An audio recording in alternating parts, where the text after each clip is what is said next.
Music mogul Jermaine Dupri has a really important question about Kamala Harris that many people on the left cannot answer. Let's talk about it. How's everybody doing? My name is Anthony Brian Logan, and today we got to talk about music mogul Jermaine Dupri asking a really important question about Vice President Kamala Harris that many on the left cannot really answer. Now, in case you don't know who I'm talking about, let me give you a brief rundown before we get into what his question is. Now, here you have Jermaine Dupri. He is a music mogul, like I said a couple times already, from Atlanta, Georgia. He, I think, first debuted on a big stage with Criss Cross Jump Jump back in 1991-92. And he's been behind a lot of careers or has been helpful in quite a few careers. You're talking about Bow Wow, Jagged Edge, Escape, 112, Mariah Carey, Anthony Hamilton. In 2016, he had a reality show called The Rap Game, in which he discovered Miss Mulatto, who you may know now as Lotto. Now, if what I said sounds like Mandarin Chinese to you and you don't know what's going on, don't even worry about it, because we're going to get to the most important thing, which is what he said about Kamala Harris. All right. Now, here is a repost from Roland Martin, who many of us know and we do not love. He said, just woke up from a nap and I see at Jermaine Dupri is getting cooked for this video. Jermaine, you got my number, bruh.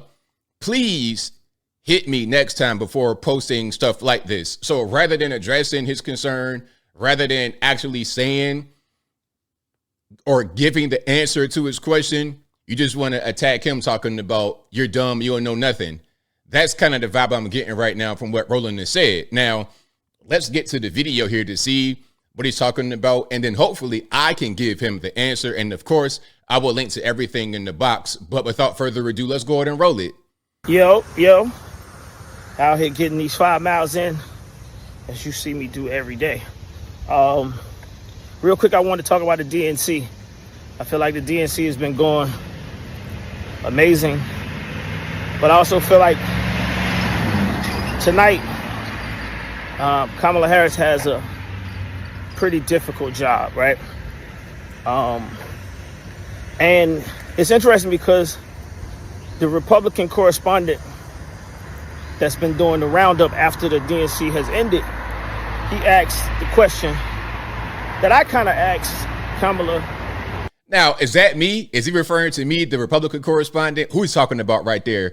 Who do you think JD is talking about when he says the Republican correspondent? So obviously he's watching somebody, but who is it? Y'all let me know what you think. Let's continue. When we had our second meeting, the fact that she's in office right now. She's in the White House right now. And the guy, he said,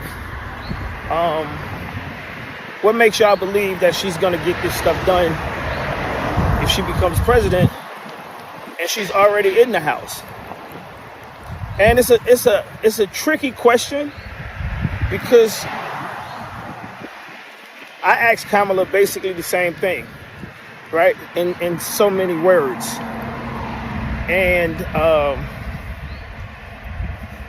asked her, like, as the vice president, why they don't let her talk when, Biden seems like he needed someone to speak up for him. I thought that's what the role of the vice president was.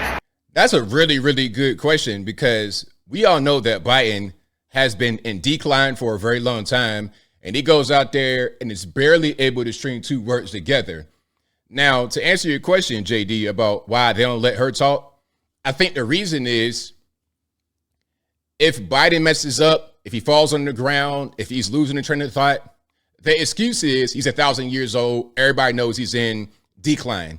That's a valid excuse. He shouldn't be out there giving talks at all, but it's an excuse. With Kamala, when she goes out there and starts cackling and starts just making a bunch of word salad word combinations, what's the excuse for her? And she in cognitive decline? Is she 1,000 years old? Ain't no excuse. So rather than having her go out there and just sound really crazy with no excuse, they put Biden out there because when he sounds crazy, there is an excuse. was to help the president.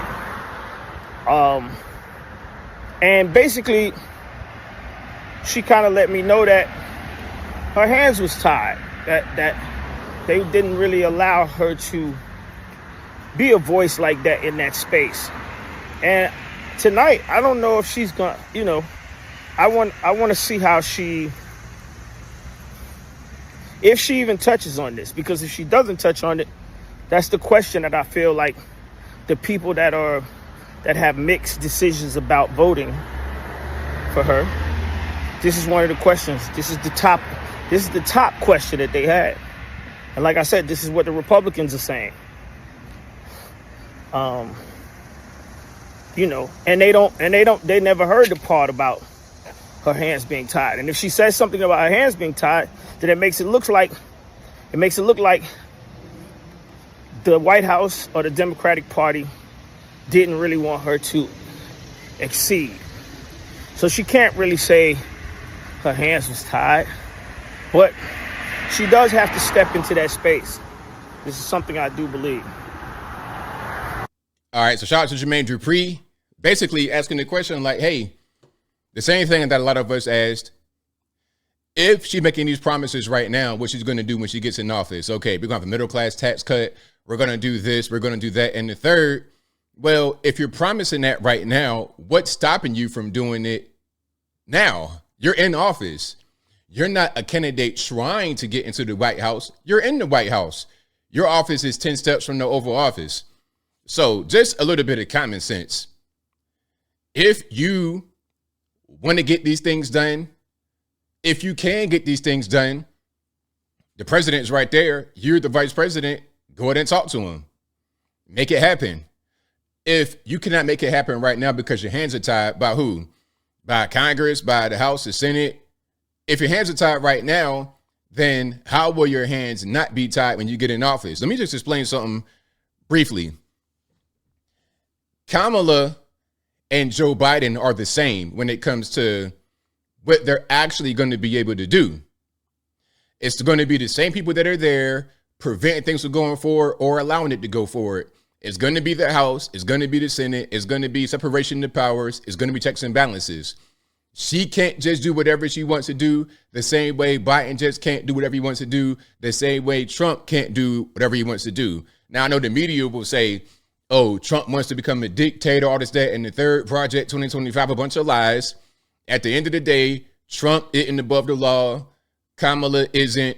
Biden isn't. Well, maybe Biden is. 10 for the big guy, the crack smoking son that went to go get the money from Ukraine and bring it back to him, and a kind of improper business arrangement. But that's a different story, and I digress. The point is, we're talking about policy for this country. You can't just wave a magic wand and make it happen, regardless of who you are. So Kamala, if she could get those things done when she becomes a president, she could get those things done as vice president. All you got to do is talk to the big man who's right there next to you. Just talk to him and get it done. Talk to whoever you got to get and get it done. But she can't, and becoming president won't make it any different. It's going to be the exact same. Kamala as president will be the same as Kamala as vice president. So if she's promising things right now that are not happening, if she's saying, oh, we got a bright future ahead of us, take it with a grain of salt. Because if everything was going to be so rosy under a Kamala Harris presidency, then things would be rosy right now under Biden. Because at the end of the day, it's the same people behind the scenes, the same staff, the same everything, the same permanent staff, the same House, Congress, Senate is not going to be any different. But as I close, I want to say this. Shout out to Jermaine Dupri for asking the question, $1 million question. Basically, if you're making these promises right now, Kamala, why can't you do it right now? It's a great question. And again, the answer is, if she can't do it now, she's not going to be able to do it as a president. If her hands are tied right now, it'd be the same way her hands are tied when she becomes a president. There's still checks and balances, vice president, president, whatever. It's going to be the same thing. Now, of course, I got to add this one last piece. The president clearly has more power than the vice president, obviously. But the vice president is no slouch. You're still right there. You're second in line of succession, which means If anything was to happen to the president, you become the president right away, instantly, immediately. So you do have power, you do have pull. And if you don't have any power or pull now as vice president, it's not going to change when you become the president. And I think I'll leave that right there for now. And what say you? What's your opinion about what Jermaine Dupri asked? The question he asked, basically, why can't she do those things now that she's promising? Whatever your thoughts are, let me know in the comments below. You guys know where I'm at. Kamala is a politician at the end of the day, just like everybody else, making promises. A lot of them are empty. Same kind of way Joe Biden promised student loan debt forgiveness and then didn't do it. And then when asked, why can't you do it? Oh, my hands are tied. It's going to be the same thing with Kamala. My hands are tied right now. I can't do X, Y, and Z. You become the president, it'll be the same old song. Empty promises, trying to get your vote. Don't fall for it. You need to go for the person who has the best outlook on the world and society in the U.S. Trump says we're going to close the border. We're going to do X, Y, and Z. Now, Trump already been president, and when he was a president, the things that he's promising were happening. You could look at his track record and see. So when he promises certain things like closing the border and getting the economy back on track, you can trust that he's going to be able to do it because he already did it. With Kamala making these promises, how can you trust her to do it when she's not done it? When her administration, the Biden-Harris administration, when they have not done it? To me, it's just kind of common sense, but I guess common sense isn't too common these days. But whatever your thoughts are, please let me know in the comments below. And that's all I got to say for this video. If you like what you heard, please comment, rate, share, and subscribe. Peace.